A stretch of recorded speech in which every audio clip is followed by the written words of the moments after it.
Hello, everybody. Welcome back to my channel. My name is Paul, Canadian Snowman, here with World War I, 1915. This is part two from Epic History. We just did 1914, the previous video. So if you haven't checked that out, you should definitely go back and check that out before this one. Pretty much, like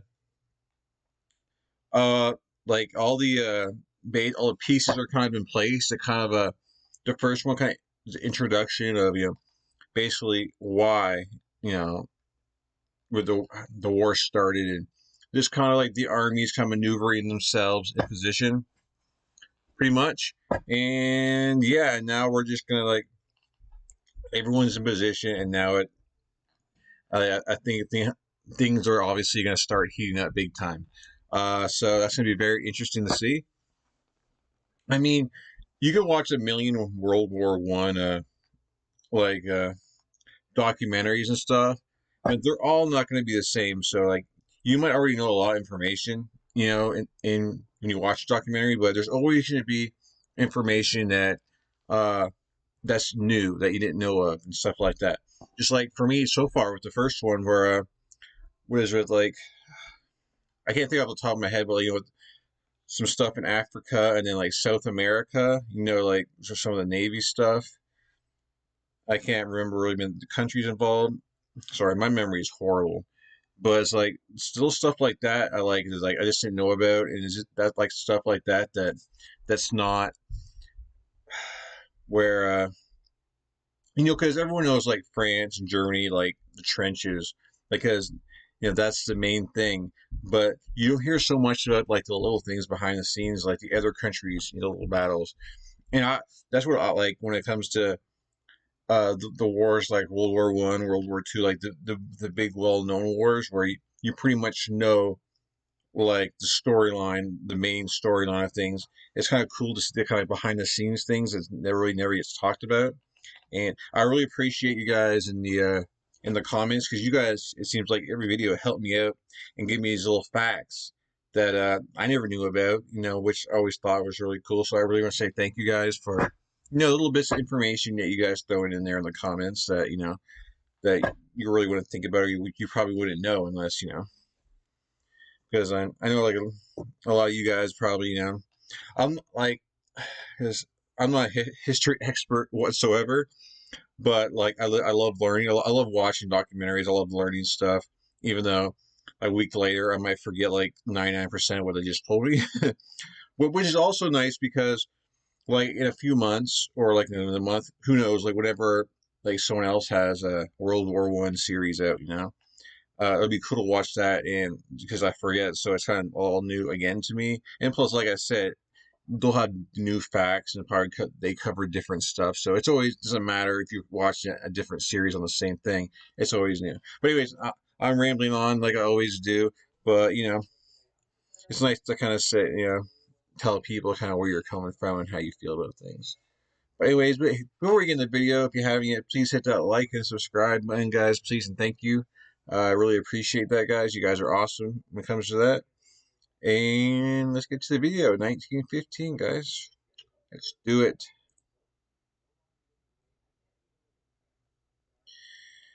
And bam.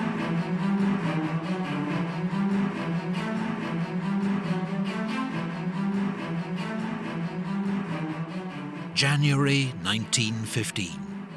World War I is just 5 months old, and already around 1 million soldiers have fallen. A war that began in the Balkans has engulfed. I just want to say it's so interesting because I've done, like I said, Alexander the Great. I just finished Napoleon. Like this was like kind of, I mean, I guess there's stuff like the Civil War, but like the fact that like camera, there's so many pictures, going on this war, like it kind of brings a lot more to life because you're seeing a lot of the damage. And you're actually seeing pictures of it. It's not like a painting and stuff. So that's all. That's just like how like it's really neat. Always like the helmets, man. Like the spikes on the top, man. That had to be pretty scary, right? German helmets, man. They had like the spike on top. I wonder what. I wonder what like the backstory behind that is. Yeah, just for intimidation factor. I would think so. I mean, I don't think you're gonna like fly, that flying headbutt or something. I don't know. Much of the world. The Central Powers, Germany, Austria-Hungary, and the Ottoman Empire, fight the Allies. I'm sorry, I never just get into this video, but with this war, it's like these couple of these countries, like I'm not sure they could. I guess I'll find out at the end of the war. It's like a lot of countries, like things are so different now. Like the Ottoman Empire, Austria and Hungary. It's like the stuff doesn't really exist anymore. Like those countries don't exist anymore. Isn't it this war that kind of is the one that basically made those countries not disappear, but changed everything for a bunch of countries. Yeah. Britain, France, Russia, Serbia and Montenegro, Belgium and Japan. In Poland and the Baltic, the Russian army has suffered a string of massive defeats, but continues to battle German and Austro-Hungarian forces. Austro-Hungarian troops have also suffered huge losses and are humiliated by their failure to defeat Serbia. In the Caucasus Mountains, Russian and Ottoman forces fight each other in freezing winter conditions. While on the Western Front, French, British and Belgian troops are dug in facing the Germans, in trenches stretching from the English Channel to Switzerland. It's long, man. Real long. Just think about how far that trench goes. It's crazy. Total war. As part of the world's first strategic bombing campaign, Germany sends 2 giant airships known as Zeppelins to bomb Britain. They hit the ports of King's Lynn and Great Yarmouth, damaging houses and killing 4 civilians. I'm sorry, I totally forgot about the Zeppelins. Like it just it's just information I don't know about that. Maybe it's just because it's probably because they're just too high. But like it just seems like it'd be something so easy to shoot out of the sky. But I guess they had what's it called, a bunch of planes flying with them, an escort, right? They have an escort with them, or just maybe planes couldn't get that high up, or the innovations. It's very, I don't know, very neat. But like, man, that thing should be easy to hit, right? And didn't it have usually propane, like something very flammable inside, so where it would literally blow up? And killing 4 civilians. At sea, at the Battle of Dogger Bank, the British Navy sinks 1 German cruiser, but the rest of the German squadron escapes. Command of the seas has allowed Britain to impose a naval blockade of Germany, preventing vital supplies, including food, from reaching the country by sea. Germany now retaliates with its own blockade. It declares the waters around the British Isles to be a war zone, where its U-boats will attack Allied merchant ships without warning. Wow. Britain relies on imported food to feed its population. Germany plans to starve her into surrender. On the Eastern Front, German Field Marshal von Hindenburg launches a winter offensive and inflicts another massive defeat on the Russian army at the Second Battle of Masurian Lakes. The Russians lose up to 200,000 men, half of them surrendering amid freezing winter conditions. We know how their winners are. The Russians have more success against Austria-Hungary. The city of Przemysl falls after a 4-month siege, netting the Russians 100,000 prisoners. Austria-Hungary's total losses now reach 2 million. One of you guys mentioned in the comments how so much superior the German army was compared to its allies, and I guess kind of shows right here how the Russians are pushing Austria-Hungary back, but yet the Germans, are beating, Russia. I mean, right? Yeah, Russia's, having its way with Austria-Hungary, but yet the Germans are having their way with Russia. So yeah, I appreciate that info because definitely makes sense right here. Austria-Hungary's total losses now reach 2 million. Meanwhile, the 2 million, British and man. French send warships to the Dardanelles to threaten Constantinople, capital of the Turkish Ottoman Empire. They believe a show of force will quickly cause Turkey to surrender. They bombard Turkish shore forts in the narrow straits, but 3 battleships are sunk by mines and 3 more damaged. The attack is called off. Trench deadlock, yep. Here we go. On the Western Front, the British attack at Neuve-Chapelle.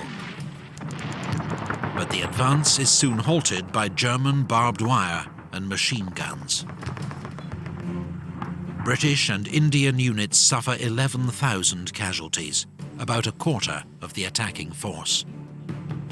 6 weeks later, at the Second Battle of Indian units. See, I didn't even know. Like, I didn't even know that.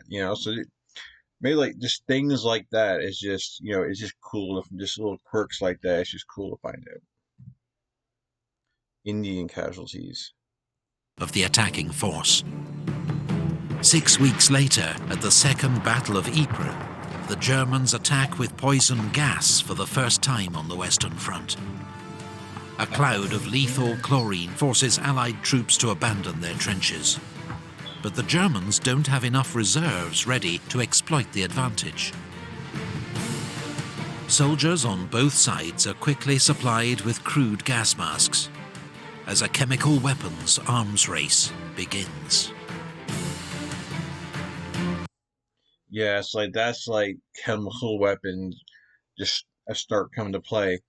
And like these makeshift gas masks, like they had no idea if this was probably gonna help or not. They're just like, we gotta do something to cover someone's face. That might help for like a very like small period of time, maybe just to get out of there. But like I can't see that really being effective. Those I mean, like look at this. It looks like it has like a bag over his head, man. Just with like a belt around it. Like these are just like regular doctor's masks, kind of like what we're using right now with the pandemic. So look at this, man. It's crazy. It's so cool that we have pictures of this. It's cool. Weapons arms race begins. The Allies land ground troops at Gallipoli, including men of the Australian and New Zealand Army Corps, the Anzacs. Their goal is to take out the shore forts that are preventing Allied warships reaching Constantinople. But they immediately meet fierce Turkish resistance and are pinned down close to the shore. The day before the landings, the Ottoman Empire begins the systematic deportation and murder of ethnic Armenians living within its borders. The Armenians are a long-persecuted ethnic and religious minority, suspected of supporting Turkey's enemies. Tens of thousands of men, women and children are transported to the Syrian desert and left to die. What? In all, more than 1 million Armenians perish. Damn, like genocide. Like when you think of genocide, you think of the Jews, World War II. Like I forget. Like I think I've heard of this, but it's been so long. But it's kind of like it's maybe rejuvenated. But like stuff you forget, you just don't know. But like look how many people that is, man. It's just crazy. See, like World War I doesn't get like enough credit, man. There's like so much going on. In all, more than 1 million Armenians perish. The Allies condemn the events as a crime against humanity and civilization and promise to hold the perpetrators criminally responsible. I hope so. To this day, the Turkish government disputes the death toll and that these events constituted a genocide. German dances in East. At Aspen Dental's Everyday Smiles event, enjoy custom-crafted dentures made in our on-site labs Yeah. and ready. Anyway. On the Eastern Front, a joint German-Austro-Hungarian offensive in Galicia breaks through Russian defences, recapturing Przemysl and taking 100,000 prisoners. Okay. Pushing It back. is the beginning of a steady advance against Russian forces. At sea, the British passenger liner Lusitania, sailing from New York to Liverpool, is torpedoed by a German U-boat off the coast of Ireland without warning. Also, I've been stopping this thing like every 10 seconds. I know. But I was like, gee, I definitely heard like the Lusitania, and that's supposed to be like, it's like not a warship or anything, and it's like, passenger ship, and I guess wasn't like Germans saying, they're bringing supplies or something. Well, I guess I should like actually watch what they're about to say about it before I actually speculate. Yeah, Paul, that'd be pretty smart, actually watch the video. Is torpedoed by a German U-boat off the coast of Ireland without warning. 1,198 passengers and crew perish, including 128 Americans. US President Woodrow Wilson and the American public are outraged. But Germany insists the liner was a fair target, as the British used her to carry military supplies. In May, the Allies launched the Second Battle of Artois, in another effort to break through the German lines. The French make the main attack at Vimy Ridge, while the British launch supporting attacks at Aubert Ridge and Festubert. The Allies sustain 130,000 casualties and advance just a few thousand yards. That summer, above the Western Front, the Fokker Eindecker helps Germany win control of the air. It's one of the first aircraft with a machine gun able to fire forward through its propeller, thanks to a new invention known as interrupter gear. Allied aircraft losses mount rapidly in what becomes known as the Fokker Scourge. Damn. New technology, man. Italy enters the war. Italy, swayed by British and French promises of territorial gains at Austria-Hungary's expense, joins the Allies, declaring war on Austria-Hungary and later the Ottoman Empire and Germany. The Italian army makes its first assault against Austro-Hungarian positions along the Isonzo River, but is repulsed with heavy losses. Meanwhile, the Allies face a crisis on the Eastern Front. The Russians have begun a general retreat, abandoning Poland. German troops enter Warsaw on the 5th of August. Tsar Nicholas II dismisses the Russian army's commander-in-chief, Grand Duke Nicholas, and takes personal command. It will prove disastrous for the Tsar, as he becomes more and more closely tied to Russian military defeat. At Gallipoli, the Allies land reinforcements at Suvla Bay, but neither they nor a series of fresh attacks by the Anzacs can break the deadlock. Conditions for both sides are terrible. Troops are tormented not only by the enemy, but by heat, flies, and sickness. Can't imagine. In the Atlantic, a German U-boat sinks the liner SS Arabic. 44 are lost, including 3 Americans. In response to further US warnings, Germany ends all attacks on passenger ships.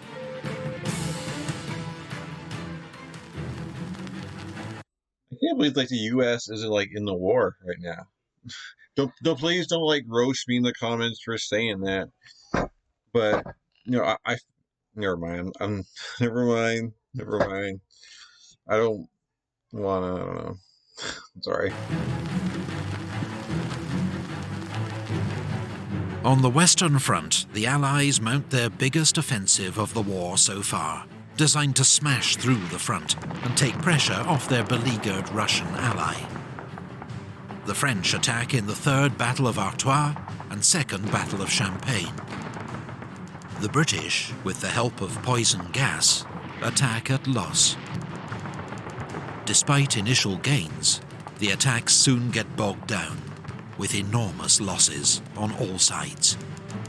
They're saying like on like the Western Front, it's like the trenches, like so many losses just to gain like 10, like or like 100 yards worth of land. It's like one side like rushes the other enemy to gain a tad bit of land, and the other one rushes back, and like hundreds of thousands of lives, kind casualties. It's just just to gain a little bit of land. It's kind of crazy, and that goes on forever.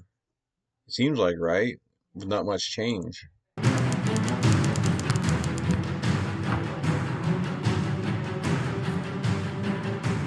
Allied troops land at Salonika in Greece to open a new front against the Central Powers and bring aid to Serbia. But the Allies are too late. Bulgaria joins the Central Powers, and their joint offensive overruns Serbia in 2 months.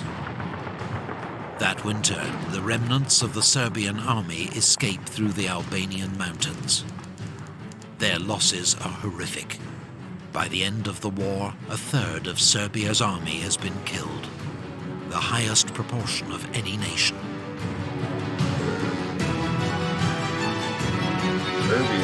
Fierce fighting continues on the Italian front, as Italian troops launch the third and fourth battles of the Isonzo. Austro-Hungarian forces, though outnumbered, are dug in on the high ground and impossible to dislodge. In the Middle East, a British advance on Baghdad is blocked.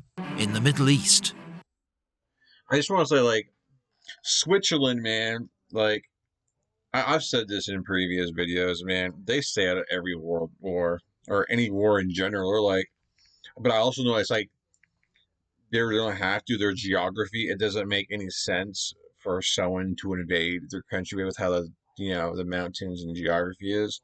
But just imagine living in like, like you're in, living there, and then there's all this. You probably really hear what's going on around you in the papers, man. That it's still, I would think, probably be pretty scary, right? And like, I don't know. It's just kind of crazy how it's just the war is totally around them, and then they're just chilling right there. a British advance on Baghdad is blocked by Turkish forces at the Battle of Ctesiphon, 25 miles south of the city. The British withdraw to Kut, where they are besieged. The Allies abandon the Gallipoli campaign. 83,000 troops are secretly evacuated without alerting Turkish forces. Not a man is lost. Wow. It's one of the best executed plans of the war. The campaign has cost both sides 250,000 casualties. 1915 is a bad year for the Allies. Enormous losses for no tangible gains. But there is no talk of peace. Instead, all sides prepare for even bigger offensives in 1916, with new tactics developed from earlier failures. All sides still believe a decisive battlefield victory is within grasp.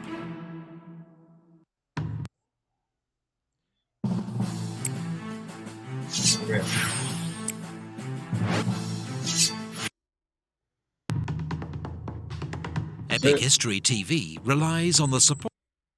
So there we go. A lot of death and like not much. There's a lot of push and pull, and Germany's the Allies. They're not getting nowhere. They're basically on their heels right now. And I just want to like. It's kind of crazy. The U.S. is in the war, but then I forget like the time period. It's like there's no TVs. It's like all like propaganda. They understand they want to stay out of the war. I forget that there's not this like